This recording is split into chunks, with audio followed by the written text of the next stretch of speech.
This is the Berman Method podcast featuring Dr. Jake Berman and physician assistant Jenni Berman. We are here to treat problems and not symptoms.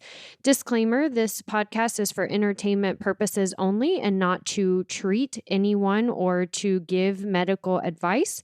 If you are interested in any information that we are giving and would like to use this for yourself, we recommend that you contact your primary care physician or reach out to us and ask us questions about yourself specifically. Enjoy. And we're rolling. We are rolling, baby. Happy Monday, Berman Method Podcast. I'm Jenni Berman, physician assistant, with my co-host, Dr. Jake Berman. And Vera Kay, sitting over here kicking her legs and her arms. Partying or life away. She is wide-eyed. Yeah. What do we do on this podcast, Jenni? We treat problems, not symptoms. What does that mean?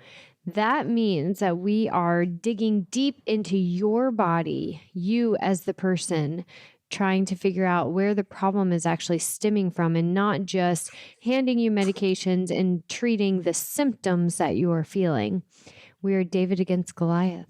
What does that mean? We are against the corporate medical system and really going against what is covered by insurance and doing what the patient needs. We are treating you, not medicine. I think Paul said something. I wrote it down. It's in my notes. Paul, our business coach. Yeah. He said, well, the thing he said was we're treating people. We're not treating just numbers. Yeah. We're not treating pain. We're not treating numbers. We're actually treating people. But there was something else he said. I'll think of it because it was very touching as far as being able to treat problems and not symptoms. He said, we're giving you what you need, not what the insurance wants you to want. Yeah. Yes. Another way to say it is selling you what you want, but giving you what you actually need. Okay. Paul was also saying you're not only just treating the patient in front of you, you're treating everybody that patient comes in contact with. Right. So if somebody has back pain, it's not just them that's being affected. It's everybody that person is coming in contact with, their whole family. Think about it. If you're in pain, how pleasant are you to be around? Right. If you've got some type of systemic issue, some type of gut issue or hormone imbalance, you're not that pleasant to be around. Right. So you're not just affecting yourself, you're affecting your whole family. Correct, because it is affecting your confidence, your trustworthiness, your quality of life, your mood. So if we can treat the problem and really help you as the individual, we're helping all of those things, which is going to affect the other people around you. That was a great intro. Thanks for taking over there. That was not scripted. We didn't plan that. No, you were just staring at me in blank space, so I thought I would jump right in. Right before we hit play, I just got done freestyling some rap tunes, and Vera was all into it there for a minute. Yeah. So you were still living on cloud nine. Then when you pressed the record button, Yeah. You just weren't refocused yet. I wasn't back in the zone. Got it. Are you back now? Yeah, I was back in my high school ghetto days. With what'd you have in your truck? What kind of speakers? Yeah, some loud speakers. 310s. And a little single cab truck. My knees were in the dashboard.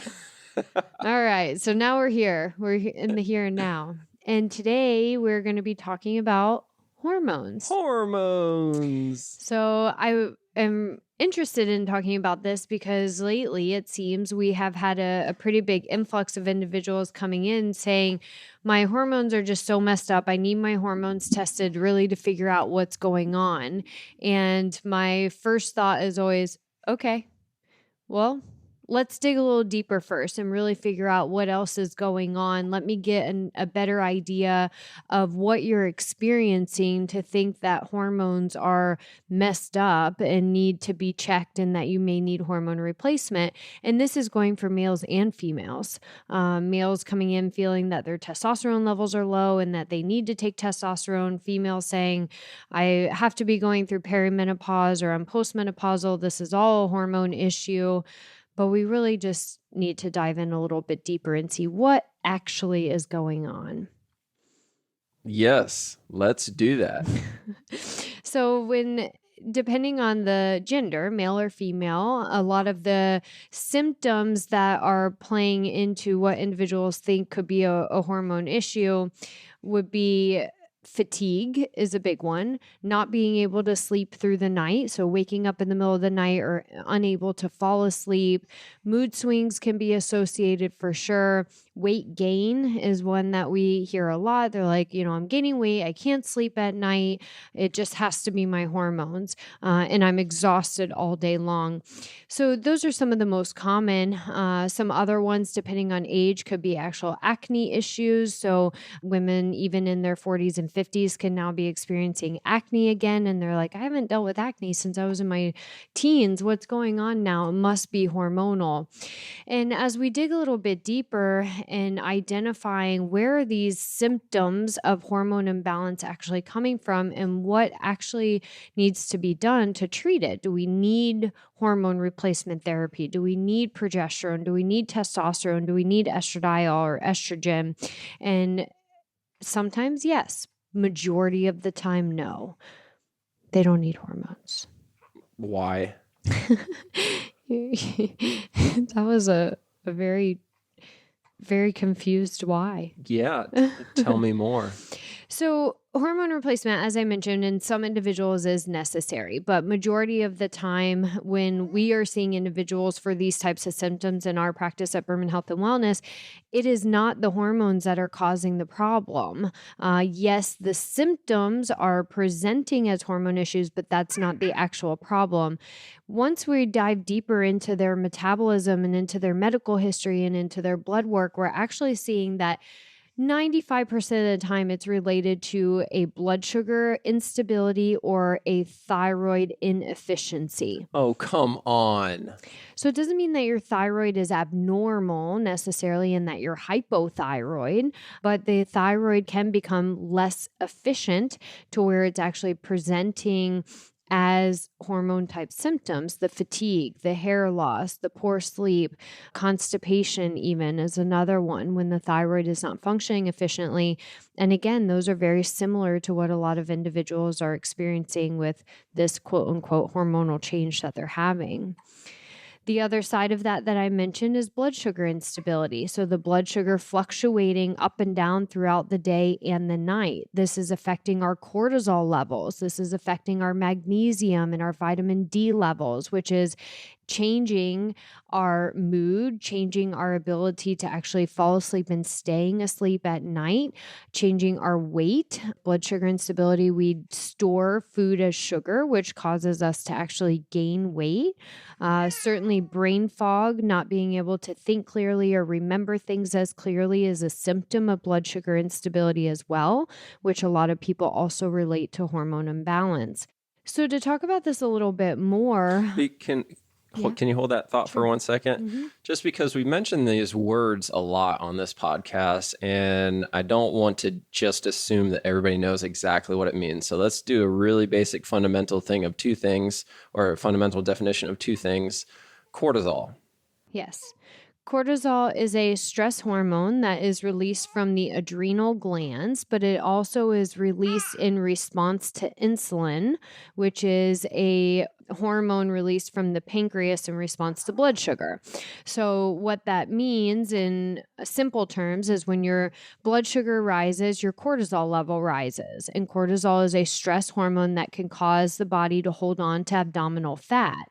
When the cortisol level rises, blood sugar rises. So they go hand in hand with each other. We have to make sure that we're stabilizing both of them through the proper nutrients in our body, through the proper stress response controlling mechanisms or amino acids through proper vitamin levels to help with controlling both of those levels as well. Okay, perfect. So high cortisol, high blood sugar, essentially fight or flight responses occurring, and you don't want to live in a constant state of fight or flight. Correct. Yeah. Fight or flight is a response that the body should go through in an acute situation, meaning the dog is chasing you, the alligator is coming after you, you're in a fight where you have to fight for your life. That is when the cortisol level should be high and you should be in that fight or flight state. The problem we're seeing is that with hormonal changes and with aging and with blood sugar instability, our body is going into a chronically high fight or flight state, or with stress in general. Okay. Okay, so that was number one. And number two, you could briefly just describe or elaborate on, is stored as sugar. Correct. So our body, when we eat food, any types of food, proteins, carbohydrates, fats, fiber, when we eat, we have cells all over our body, and the food is supposed to get into the cells to be utilized as fuel for energy. So to give our cells energy, to give our muscles energy, to give our brain energy. The problem that we experience, again, as we start aging and hormones do start changing and or cortisol levels are chronically high for a period of time, or just from various history of meal plan issues, what we've had over the last 30 years of our meal plan, our body becomes less efficient at metabolizing that food. So we're actually not getting the food into the cells to be processed for energy. Instead, the body is actually storing the food as sugar on the outside of our cells. Stored sugar turns to fat. And then when the cortisol level is high, that fat gets redistributed to the abdominal area and stored in the abdomen. Okay. So let's talk about that a little bit more, because I said, the hormones aren't the problem. We don't need hormone replacement, but now a couple of times I've said, as hormones change, these effects happen. Whereas we have the blood sugar instability, we have the thyroid inefficiency, we have the vitamin deficiencies. And yes, it can occur as part of the aging process and the change of our hormones, though the hormone replacement is not going to fix the blood sugar instability, the vitamin deficiency, or the thyroid inefficiency.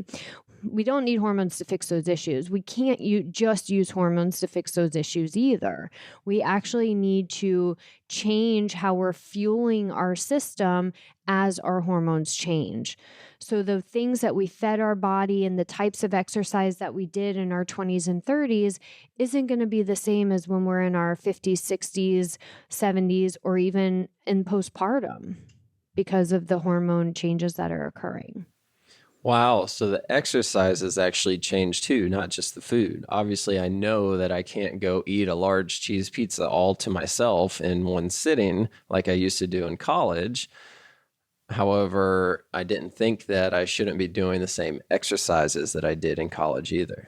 Correct. So what essentially happens as hormones change is that can increase our risk of blood sugar instability, or the inefficiency of our body to be breaking down our food as fuel where it stores it more as sugar. And so what we have to focus on is that we're fueling our cells more appropriately, meaning most of the time focusing more on adequate protein, less on the simple carbohydrates, definitely more fiber in the diet to help with the cellular response to the fuel or food that we're consuming. Though our exercise also has to change. As we age, we start losing muscle mass. And so we really have to focus on strength training exercise in combination with cardiovascular exercise to ensure that we are increasing our muscle fibers, but also providing enough oxygen to the cells to actually utilize glucose or sugar. The more muscle mass we have, the higher our metabolic rate and the higher our body has the ability to burn fat and calories. So as we age and we start losing muscle mass, our resting metabolic rate, meaning the amount of calories we burn at rest, starts to decline. if we continue strength training or increase our strength training and we're increasing the muscle or at least maintaining it, it will help with maintaining that metabolic rate at which we are burning calories on a day-to-day basis. I love it. So there's two things that I picked up on the last couple of minutes there. One of them, which was doing cardio as you get older, is not just for cardio health, right? Correct. It's not just for cardiovascular health. It's to actually improve the oxygenation of the muscles, which in turn, the second thing I got from it was the more muscles that you have as you age, the higher your metabolic rate is. So we want to increase the amount of strength training we do as we get older in combination with performing cardio, because that's going to give us a 1-2 punch for improving our overall metabolic rate. Correct. So again, as we age and hormones do change, we don't need to just take hormone replacement to fix these issues. We actually need to fuel the body appropriately for longevity. So doing the strength training, doing the cardiovascular exercise, increasing our protein intake, because again, muscle feeds off of protein. That's the major building block of muscle is protein and the essential amino acids. So we have to fuel our body appropriately with those two things to be able to continuously regenerate the muscle and sustain it or even increase it as we age. The hormones by themselves are not going to get us what we need to be able to sustain and increase muscle mass as we're aging. Interesting. Very interesting. So with all of that being said, I said we don't need hormone replacement, but how will I feel better if I'm not taking hormone replacement and my hormones are decreasing as I age and as I go through menopause or even postpartum? And the key is if we're fueling our system appropriately, meaning we're getting energy into our cells, our body is going to function more efficiently. So with getting more protein into our cells, reducing the simple sugar that's being stored on the outside of our cell, with getting the right vitamin replacement, so vitamin D, magnesium, B12, we are fueling our cells, we are fueling our brain so that we can lower our cortisol levels, meaning we can sleep through the night. Our magnesium is optimized so we can create and maintain melatonin levels, again, to calm our brain, to make us not feel so stressed and anxious, being able to sleep. We have the energy into our cells that our brain needs to prevent the brain fog. We have the energy into our cells to give us energy throughout the day. And our blood sugar is better stabilized, so we're going to either lose or maintain our weight appropriately. That sounds amazing, especially being able to go to sleep without sitting there and tossing and turning. Or having to take a medication. Ooh, taking a medication to sleep. Yeah. What if you could just lay down and actually go to sleep? And feel rested when you wake up. Ooh, that's another good one. Yeah, I thing. slept through the night, but I don't feel rested when I wake up. Right. And this, again, a lot of this goes for men as well when they have lower testosterone levels. In fact, insulin resistance or pre-diabetes or blood sugar instability, which we've already talked a lot about today, can actually lower testosterone levels in men. So the more sugar we're having in our meal plan, the more simple carbohydrates like the cheese pizza or the sub roll, sandwich or the French fries, the soda, these things actually cause testosterone levels to decrease. What? Mm-hmm. So I should be thinking about that every time I get a Jersey Mike's? 1,000%. Come on. He's a Jersey Mike addict. Jersey Mike's, if you're listening, we could throw out a discount code. We could become an ambassador with the amount that Jake eats it. So, but Jersey Mike's does have tubs in a sub. So that could be a good alternative for you. Subs in a tub. Mm-hmm. Not tubs in a sub. Subs in a tub. Subs in a tub. Yeah. That's not what I said. Yes. Yeah. So you can get your sub in a tub with no bread. Just fill it with some lettuce and some fiber and veggies and meat, and it's delicious. That sounds amazing. I'm definitely going to try that the next time I go. It's delicious. Wow. All right. So we've talked a lot about hormones today. Yes, hormones decrease as we age, or with certain metabolic diseases, hormones change, but the hormone replacement is not always the answer. Many times we need to dig deeper and figure out actually what's going on from a metabolic standpoint and fix that rather than taking hormone replacement therapy. But what I heard you say this whole entire episode, it's not, you just said many times it's not the answer. What I heard you say this entire episode is majority of the time it's not the answer. Correct. Majority of the time, the hormone imbalances are symptoms of cortisol, blood sugar instability. Is that a good take-home message from this episode? Yes. The symptoms you are experiencing that you are associating with your hormones decreasing are not going to be fixed with just taking hormone replacement therapy. Right. And our definition of fixed is the body's efficient. Correct. Your definition of fixed might be, oh, well, I don't have hot flashes anymore, or whatever the symptom is that you're experiencing from the hormone imbalance. However, our definition of fixed is, yeah, you don't have those hot flashes or whatever the symptoms are, and your body is working more efficiently, and you don't have to rely on a pharmaceutical medication. Correct. And I didn't even talk about this whole time hot flashes or night sweats, so I'm glad you brought that up briefly. But hot flashes and night sweats also are a symptom of cortisol imbalance and blood sugar instability. Both of them. Yes. So if you're waking up at night in the sweat, it's probably because your cortisol level is abnormal or your blood sugar is dipping too low. During the day, when you're having hot flashes, your blood sugar is spiking and falling, which again commonly occurs after we go through the hormonal change, but it is not the hormones that we need to fix that problem. We need blood sugar stability. Okay. So cool. If you're having any hormone imbalance symptoms, let's figure out the problem. Yes, let's. Let's treat the problem, not the symptom. Let's look at what the fuel we're putting into our body rather than taking a pharmaceutical. Nice. Because hormone replacement therapy can increase risk of cancer. I'll finish on that. Okay. So a little scare tactic there. Yeah, it's true. Why put something synthetic in your body when you don't need to? I think that's really important to say right there. It's synthetic. A pharmaceutical is synthetic. A fake hormone or a supplemental hormone is synthetic. Correct. It is not a natural occurring thing. So the more synthetic things, the more fake things we put into our body, the higher the risk we have for cancer. Right. So, all right, go natural. Reach out to Jenny, though. I'm sure there's a ton of people listening to this, or somebody, you're listening to this and you know somebody that could benefit from this episode. Please share this podcast or reach out to Jenny and just let us know what's going on. Just let us hear the story.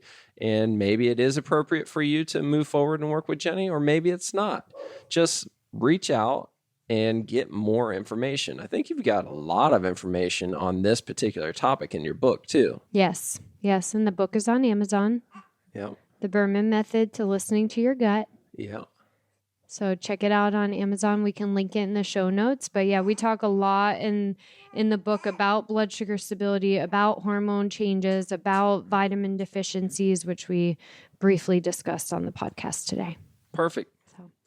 All right. Go fuel your body the right way. Yes, not with cookies and cake. Right. Or Jersey mix. Just kidding, Jersey. All right. Till next time. See ya. Ciao for now. Thank you for subscribing on your social media and podcast platforms to the Berman Method. Dr. Jake Berman with Berman Physical Therapy and Jenni Berman, Physician Assistant with Berman Health and Wellness. You can find more information on our website, www.bermanpt.com for physical therapy, bermanpt.com/wellness for the health and wellness. You can also find us on social media, Facebook, Instagram, and on your podcast platforms. So be sure to follow us, like us, subscribe to us. And if you would like any further information, definitely visit our website and reach out to us. You may also find our free reports on the websites as well, where you can download this free information for yourself. Have a great day.